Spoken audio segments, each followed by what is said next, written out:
I stood frozen at the edge of my parents' driveway, watching a nightmare unfold in real time. The local news van, with its satellite dish looming like an invader, was parked on our family property. A cameraman adjusted his equipment, while the reporter, a bottle blonde with a practiced smile, held a microphone to my younger sister's face. 12 years, Bianca gushed, her pearl earrings catching the October sunlight. It's a labor of love, 12 years of creating memories for our community. My fingers curled into fists at my sides.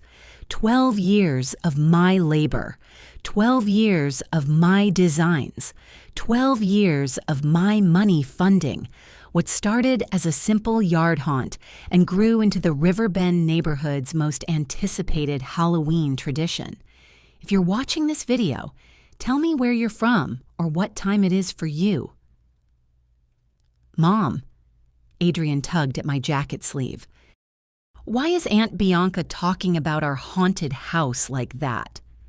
I glanced down at my 9-year-old son, his earnest face pinched with confusion. Beside him, 7-year-old Leona clutched her sketch pad, which was filled with monster drawings she'd created for this year's display. My children, the true co-creators, were relegated to confused spectators. This year will be our biggest yet, Bianca continued, her voice carrying across the lawn. My vision is to transform the entire property. My vision, my vision. The blood rushed to my face so fast I felt dizzy. Come on, kids, I managed, my voice strangely calm despite the volcano erupting inside me. Let's go inside. The garage door stood open, revealing the organized chaos of Halloween preparations. My detailed blueprints covered a folding table. Boxes labeled in my handwriting stacked nearly to the ceiling. Half-finished props occupied every spare inch. The enchanted forest creatures I'd been sculpting during late nights after the children went to bed. When did this become your haunted house, Bianca? The question slipped out the moment my sister sashayed through the door, the news crew thankfully gone. My mother appeared from the kitchen, dish towel in hand, her mouth already forming a familiar, disapproving line. Don't start, Natalia. You know how hard Bianca works on the publicity. Publicity? The word tasted bitter. You mean taking credit? Bianca laughed, the same tinkling sound she's perfected since childhood when deflecting something uncomfortable. Oh, please, it's just easier for the media to have one spokesperson. Nobody cares who builds what. Nobody except the person who stays up until 3 a.m. designing animatronic woodland creatures, I shot back. Nobody except the person who spends her design commission checks on specialty fog machines and LED lighting systems. I grabbed the nearest box, filled with moss I'd collected and preserved myself, and began organizing its contents with trembling hands. Grandma, Adrian's voice pulled me back to the present. He stood straight, practicing the confident posture we'd worked on at home. Can Leona and I be tour guides this year? We practiced like Mom showed us. Pride bloomed in my chest. They'd rehearsed their spooky narration for weeks, complete with the dramatic pauses I'd taught them. Before I could answer, my mother interjected, "Those roles are for Bianca's children. They're more outgoing." She didn't even look at Adrian when she said it, busy arranging plastic pumpkins that I'd carved and wired with lights. But Julian and Maya don't even like Halloween, Leona protested, her small voice wavering. They said it's babyish. They're just being modest, my mother dismissed. They'll do beautifully once they're in costume. I watched my children's faces fall, their excitement crumpling like tissue paper. They shuffled toward the kitchen, shoulders slumped in identical poses of rejection. We can still help with the props, right, Mom? Adrian asked, looking back at me with hope still flickering in his eyes. Of course, I assured him, forcing a smile. I need my best assistance. After they disappeared into the house, Bianca picked up my main blueprint, the centerpiece design for the enchanted forest path. She studied it with a critical eye.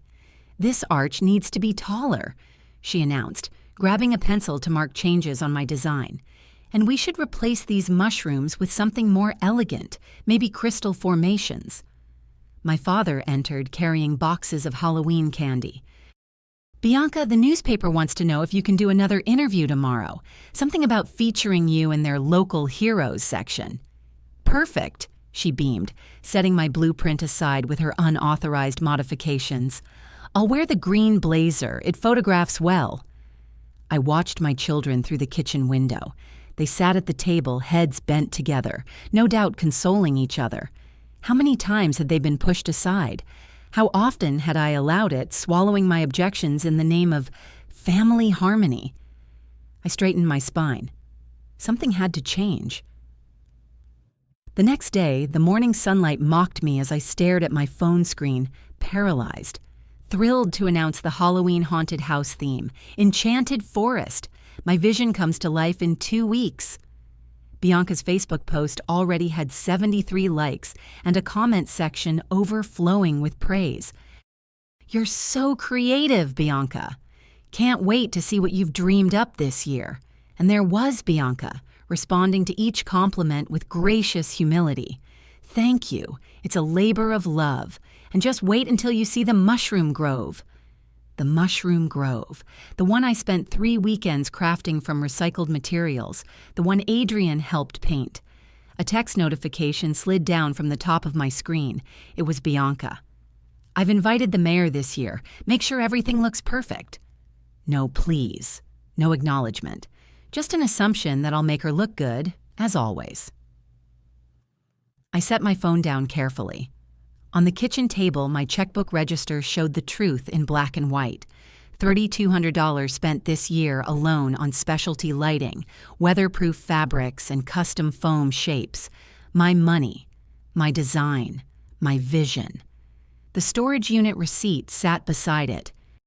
12 years of accumulated props and equipment, all in my name because Bianca doesn't have the space. "And you're so organized, Natalia," she'd chirped last week. "It's just easier if you handle all that." "Is Aunt Bianca taking over our haunted house?" Leona asked, her 7-year-old perception cutting straight to the heart as I poured her cereal. I hesitated, searching for the right words. "The haunted house belongs to all of us, honey. Sometimes Aunt Bianca forgets that." "But you're the one who makes everything," Adrian said, his young face serious. "Grandma even said so once when she didn't know I was listening. She told Grandpa, 'Thank goodness Natalia handles all the work while Bianca handles all the glory.'" The cereal spoon froze halfway to my mouth. "She said that?" Adrian nodded, reaching for the milk. She didn't sound mad about it, though. Like it was just how things are supposed to be. Just how things are supposed to be. The familiar refrain in the Grimm family. The doorbell rang. I found Mrs. Romero on my porch, a basket of pan dulce in her weathered hands. "For my favorite haunted house creators," she said, nodding toward the children who'd appeared behind me. "I saw that interview yesterday, 12 years. She shook her head, her silver hair catching the morning light.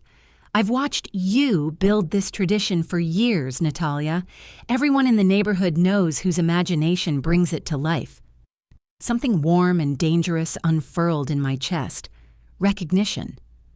How strange it felt, coming from someone outside my family. "Thank you, Mrs. Romero," I managed, accepting the basket. "That means more than you know." After the kids left for school, I sat on my couch, laptop open to my bank statements. 12 years of expenditures highlighted in yellow. My phone buzzed with a call from my best friend, Sylvia.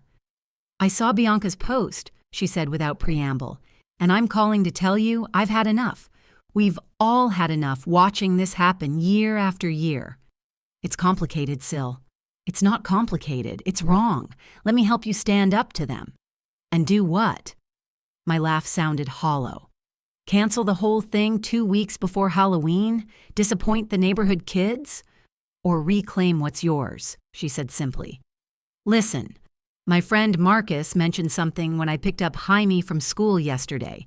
He said the maintenance room at Orchard Elementary is empty until the renovation starts in November. Space for an alternative." An alternative. The words hung in the air, dangerous and thrilling. That evening, I drove to my parents' house. The garage door stood open, revealing the familiar chaos. No one was home. Perfect. I knew exactly what I was looking for. The core pieces, the ones only I knew how to assemble properly, the lighting control panel, the handcrafted woodland creatures, the fog machine that requires a specific touch to function without overheating. I loaded them efficiently into my SUV, my heartbeat steady. This wasn't theft. These items belonged to me, purchased with my money, created with my hands. The crunch of gravel announced my father's arrival as I closed the trunk. He stepped from his sedan, confusion giving way to suspicion. "What are you doing with Bianca's materials?" he asked, hands on his hips. "They're mine, Dad." My voice emerged steadier than I expected. "I bought them, every single piece." His face hardened into the disappointed expression I'd known since childhood. "You've always been so selfish, Natalia. Why can't you just support your sister?" The familiar guilt rose automatically, then receded, leaving clarity in its wake. I've been supporting her for 12 years. The real question is, why hasn't anyone been supporting me? I slid into the driver's seat without waiting for an answer and pulled away, watching his diminishing figure in my rearview mirror. My hands trembled on the steering wheel, but my resolve strengthened with every mile. My phone hadn't stopped buzzing for 2 days. The family group chat exploded with a fresh wave of notifications. "Dad, Natalia, your mother is distraught. Call her immediately." Bianca, "I can't believe you would sabotage a family tradition." Mom, "The neighbors are asking what happened to all the decorations. This is embarrassing." I set my phone face down. An hour later, the doorbell rang. My mother stood on the front step, her face a perfect mask of wounded dignity. She brushed past me into the living room. "How could you embarrass us like this?" Her voice carried that special tone designed to make me feel 6 years old. "Hello to you too, Mom. The haunted house is fine. It's just relocated. To your postage stamp of a backyard? Don't be ridiculous, Natalia. If you don't return everything immediately," she continued, pacing a tight circle, "Thanksgiving is off the table for you. Christmas too. Your father and I can't condone this behavior. The nuclear option. For 12 years, these holiday ultimatums had been guaranteed to bring me back in line." "Kids, come in for lunch," I called through the sliding door. Their excited chatter filled the kitchen as they washed their hands. "Grandma!" Leona ran to hug my mother's legs. Mom patted her head distractedly. "Natalia, we need to discuss this privately." "Whatever you have to say, you can say in front of them," I said, placing apple slices on their plates. "They're part of this too." My mother's lips pressed into a thin line. "Very well. Your sister has offered a compromise. Return the main pieces and you can be in charge of the refreshments table." Adrian looked up, confusion clouding his face. "But Mom, we already measured the werewolf tunnel. It fits perfectly by the oak tree." "And I drew all the signs for the forest path," Leona added. My mother waved these concerns away. "Your cousins are already practicing their guide speeches. Julian is quite good." "Julian said Halloween was for babies," Adrian muttered, staring at his plate. I rested my hand on my son's shoulder. "We're not bringing anything back, Mom. We're doing our own event this year. This isn't about you, Natalia. This is about family tradition." "You're right," I met her gaze steadily. "It's about family and teaching my children what that word actually means." She left in a flurry of slammed doors and promises of regret.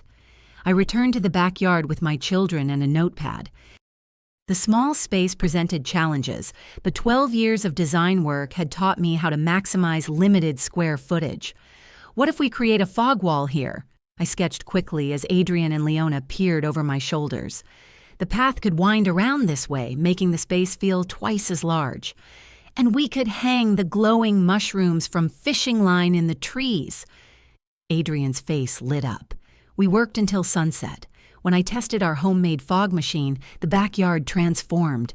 Leona ran through the mist, arms outstretched, and for the first time in weeks, I laughed. 3 days later, I found myself sitting across from my family at Riccardi's Italian restaurant, their traditional pre-crisis meeting ground. The familiar smell of garlic and tomato sauce couldn't mask the tension.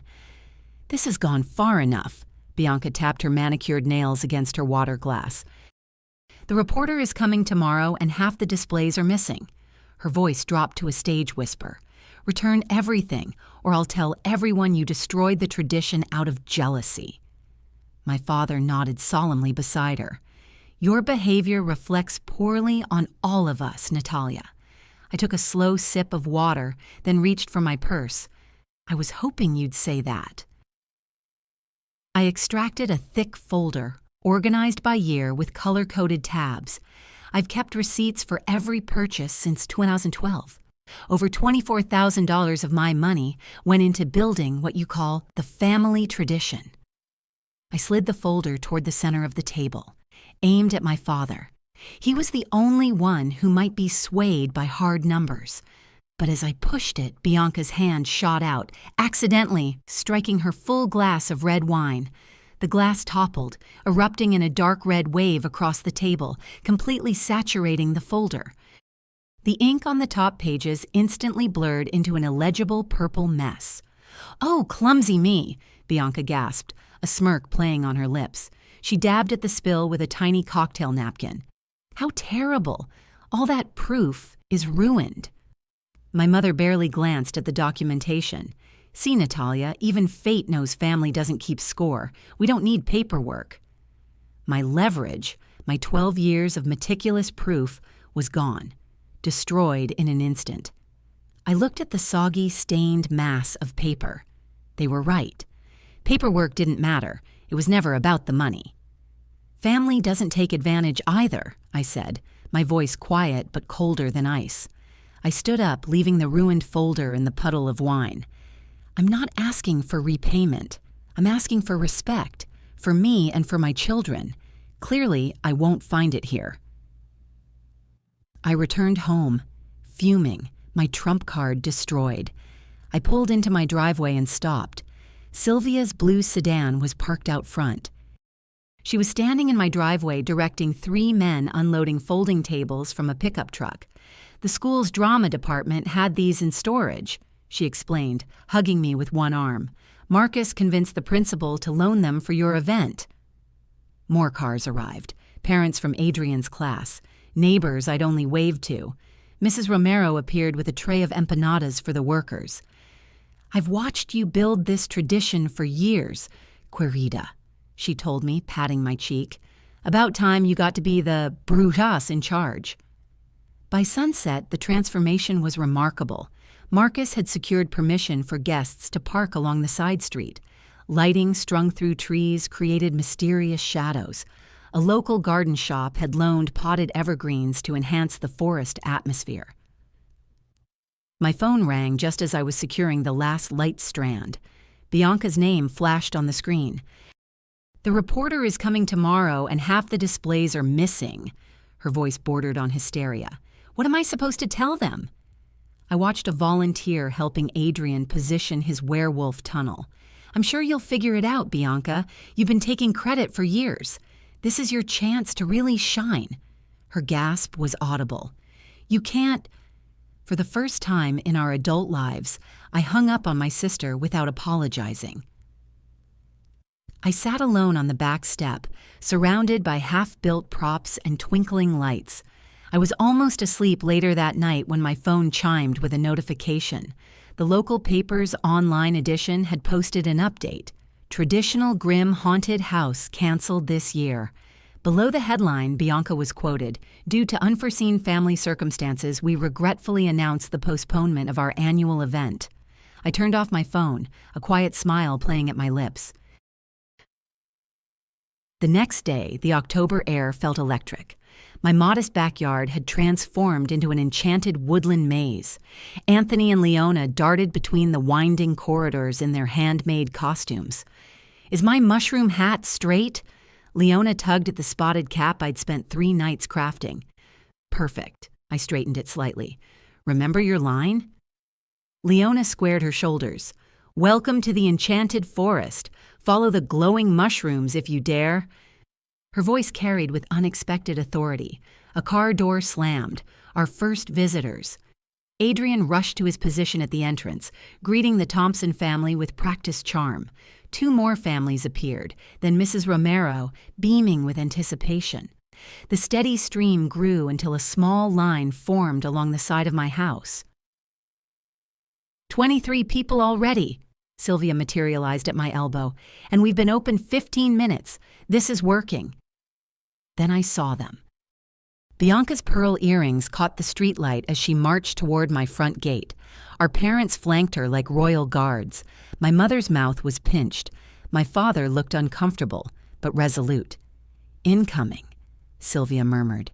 They bypassed the small line, heading straight for the entrance where Adrian was carefully checking off names on his clipboard. My stomach knotted as I moved to intercept them.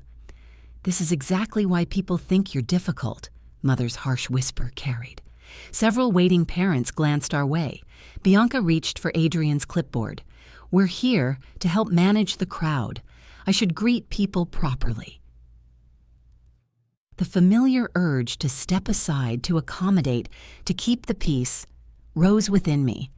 But behind Bianca, I caught sight of Leona leading her first group through the leaf maze.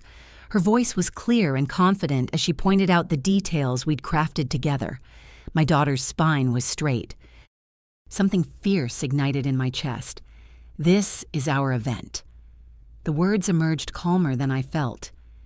"You're welcome to join as guests. The line starts there." Mother's eyes widened. "Natalia, be reasonable." "I am being reasonable." My voice didn't waver. "The line starts there." Sylvia stepped smoothly between us. "I'll show you where visitors can wait their turn." Bianca's nostrils flared. "After everything we've done for you—" "Mom!" Adrian called from the entrance. "Is it okay if I start my group now? We have 6 people ready." I nodded, watching with swelling pride as my son led his first tour group past our family standoff, his head held high. Bianca's face darkened. She stepped away from the entrance but remained within earshot of the waiting families. "Look at these amateur decorations," she announced loudly. "You'd think someone with design experience could do better than dollar store props." A few parents exchanged uncomfortable glances. Mrs. Romero, who had been waiting for her turn, thumped her cane against the ground and stepped forward. "I've attended both events for years," she announced, her voice carrying. "This one has always been Nani's vision. Always." She looked directly at Bianca. "I remember when your sister started this tradition. Where were you then, Nina?" Several neighbors nodded in agreement. Bianca's face flamed red. She turned on the elderly woman. "You don't know what you're talking about, you old—" "Bianca, that's enough." The crowd went silent. It was my father. He looked uncomfortable but resolute, his face grim. "Mrs. Romero is right. You never cared about this until the cameras showed up." My mother's jaw dropped. She looked at him, stunned, as if he'd just spoken a foreign language. The United Front had just cracked. My father looked at Bianca's furious face, then at my mother's shock, and then at the ground. Unable to stand in the mess he had helped create, he sighed, shook his head, and turned. He walked away down the street, abandoning his wife and daughter on my sidewalk. Publicly humiliated by Mrs. Romero and now abandoned by her primary enabler, Bianca looked like she might explode. She stared at my father's retreating back, then at me. She opened her mouth, but no sound came out. She turned abruptly, stalking back toward the street and her car. My mother lingered, clearly torn between following her favorite and maintaining appearances. "Eleanor." Mrs. Romero greeted my mother with cool politeness. "Your granddaughter is giving a wonderful tour. You should hear her." My mother, isolated and exposed, glared at Mrs. Romero, then at me. She said nothing. She simply turned and hurried after Bianca. "Excuse me." A woman with a notepad approached. "I'm Diana Wallace from the community newsletter. I heard there was something special happening here tonight." I opened my mouth, but Sylvia answered first. You're looking at the creator of both haunted house traditions, Natalia Grimm. She's been designing Halloween experiences for 12 years. The reporter scribbled notes, glancing toward the growing crowd. Laughter erupted from inside the maze as Leona delivered her surprise ending. "My phone is blowing up," Sylvia said, checking her own. "That Riverbend Facebook mom group is telling everyone to come here instead." The event was a massive success. We had to add 3 extra tours. The next morning, my phone pinged with a text from Bianca. I almost ignored it. "We should combine forces next year. 2 grim haunted houses would be too confusing for everyone." I set my phone down, rinsing fake blood off a rubber mask. She was already plotting to absorb my creation back into hers. The phone rang. "Mom." I let it go to voicemail. "Natalia, this has gotten out of hand. Family needs to present a united front. Call me back." An hour later, Dad's email arrived. Subject: moving forward. The message: "We should discuss carrying on the Grimm family tradition properly. Your sister is willing to forgive and forget." Forgive? What? My unwillingness to remain invisible. The coordinated campaign continued all day. Cousin Jennifer texted about Thanksgiving. Uncle Robert mentioned Dad's blood pressure. Aunt Sophia warned me Bianca was telling people I stole her concept. Late afternoon, I was in the backyard cleaning up. A tattered script page fluttered across the grass. I picked it up, recognizing Adrian's careful handwriting. Several lines were crossed out, with corrections written above in different handwriting. "Adrian, can you come here a minute?" He emerged from the back door. "Did I do something wrong?" "No, honey." I held up the script. "I'm just wondering about these changes." His eyes dropped to his sneakers. "Grandma said I was saying it wrong." "When? When did she say that?" "Last weekend, when you were getting supplies. She came over to practice with us." I hadn't known she'd been to our house. The realization that she'd corrected my children behind my back, undermining their confidence, sent hot anger surging through me. "Was she mean about it?" He shrugged. "Not really. She just said people wouldn't understand me the way I was saying it. But," he looked up suddenly, "lots of people told me I did a good job last night." "You did." I pulled him into a hug. "You were perfect." Later, after the kids were asleep, I scrolled through photos from the event. Adrian gesturing dramatically, Leona explaining her magic potions to a group of parents. Their faces glowed with pride. My finger hovered over Bianca's lunch invitation text. "We need to talk." No parents. For a moment, I considered finding a compromise, but the photos and the memory of my mother's handwriting on Adrian's script told me what was truly for their sake. 2 days later, I slid into a booth at Carmine's, a neutral restaurant. Bianca and Mom were already there. Dad arrived seconds after me. They had chosen seats on one side, leaving me alone on the other. The battle lines were clear. "I ordered appetizers," Bianca announced. "I was thinking we could display the main haunted house at Mom and Dad's, like always, but maybe do a smaller kids' activity area in your backyard. You've always been good with the simple stuff." I sipped my water, letting her continue. Mom nodded approvingly. Dad studied his menu. When the calamari arrived, I waited. Old habits. "I won't be participating in the family event anymore," I said quietly. Their heads snapped up. Before they could respond, I pulled a new folder from my bag. "Here's the visitor count from both events last weekend. Here's the online chatter from the Riverbend neighborhood group. Here's what the community had to say about each." "Natalia, nobody cares about paperwork," Mom dismissed with a wave. "I care." My voice remained steady. "Our backyard event will continue as its own tradition. I've already spoken to Sylvia about making it a fundraiser for the Orchard Elementary drama department." "You can't just," Bianca started. "I already have." I stood up, leaving my untouched water on the table. "Enjoy the appetizers." That Sunday, the Riverbend paper featured both Halloween events. The headline read, "Halloween Magic ×2 in Riverbend." The article about Bianca's canceled event was short. The one about mine was a full-page feature. There was Adrian quoted about his spooky forest friends, and Leona explaining how she designed the fairy mushroom path herself. The article described our event's warm family atmosphere and acknowledged my 12 years of creative contribution to the community's Halloween traditions. I folded the newspaper carefully, planning to frame it. "This attention will fade," Mom said when I declined Sunday dinner. "People will forget by next year." "That doesn't matter anymore, Mom." "Then what does?" Her exasperation leaked through the line. I realized I was teaching my children that their worth depends on others' approval, that they should be quiet and let others take credit for their work. They deserve better. I lowered the heat under my spaghetti sauce. I deserve better. For the first time in my adult life, I ended a call with my mother without waiting for her permission. 2 weeks later, an email notification appeared on my phone from the community center director. Subject: Halloween Event Partnership Proposal. Preview: Dear Miss Grimm, we were so impressed by the event you hosted. We'd like to discuss the possibility of your leading a community-sponsored haunted house next year. My finger hovered over reply. A smile spread across my face. I squinted against the October sunlight flooding the community center parking lot. A year had passed. "Mrs. Grimm, where should we hang these lanterns?"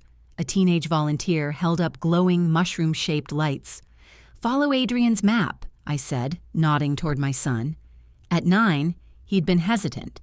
Now 10, he stood tall beside a folding table, confidently pointing to marked locations on his hand-drawn blueprint.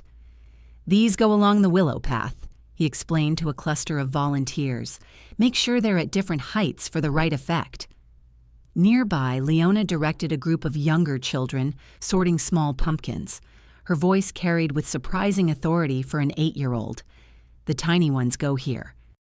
Those are for the fairy gardens." Warmth spread through my chest. No hunched shoulders, no waiting for permission. Channel 8 just pulled in. Sylvia appeared beside me, clipboard in hand. "Reporter wants 5 minutes with the organizer."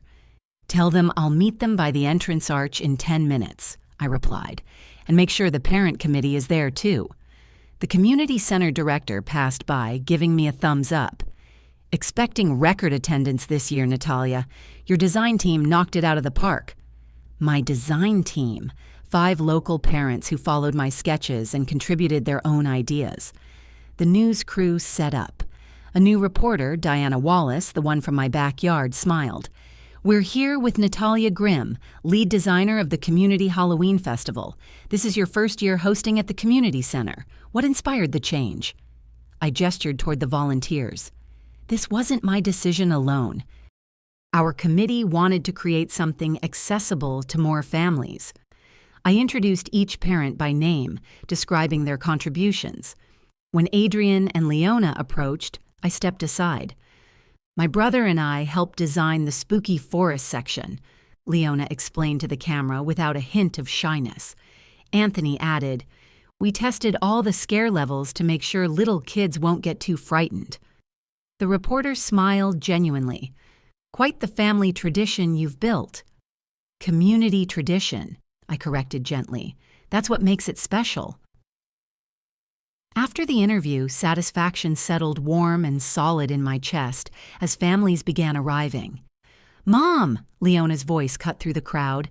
"The mayor is here." My children dashed toward me, eyes bright. "Can we give him the tour?" Anthony asked. "We practiced the whole walkthrough." "Of course," I said. "It's your section." They raced off, confidence radiating from their small frames. No one stepped in to take their moment. Later, I watched from a bench as twilight fell. A young mother approached hesitantly, a clipboard clutched against her chest. "Mrs. Grimm? Could I ask your advice?" "My sister-in-law. She keeps taking credit for the fundraisers I organize for my daughter's school." Recognition flashed between us, that familiar tension of wanting to keep peace while slowly disappearing. "Document everything," I told her, moving over so she could sit. "Save receipts.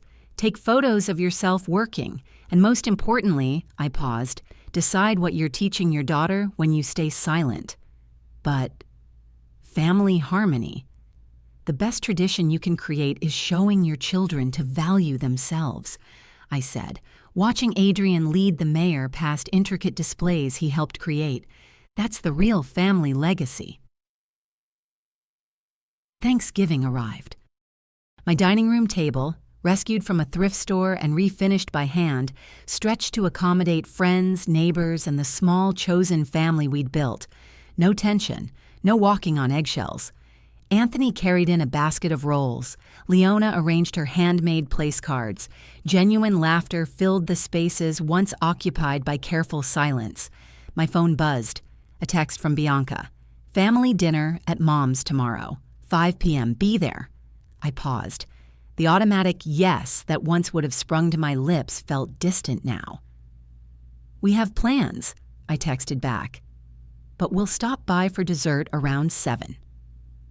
I set the phone aside and rejoined my celebration. Sometimes the greatest act of family loyalty is teaching the next generation a better way to love, with respect, with boundaries, and with truth. If this story resonated with you, leave a like and consider subscribing. You can also drop any comment below, even just one word. Maybe tell me where you're watching from or what time it is right now. Sometimes one word is enough to say you were here.